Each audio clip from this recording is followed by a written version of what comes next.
જગદંબાનું સાનિધ્ય છે.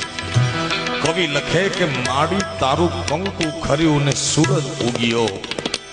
એવડો વિરાટ સૂર્ય છે. ઈ જગદંબાના ભાલમાં લલાટમાં જે તિલક છે, જે ચાંદલો છે, એનું એક રજકણ ખરે. માડી તારું કંકુ ખર્યું ને એમાંથી સૂરજ ઉગે. તો ઈ જગદંબાનો ચાંદલો કેવડો, એનું ભાલ કેવડું સાહેબ, એનું વિરાટ સ્વરૂપનું વર્ણન છે. માતાજી તારું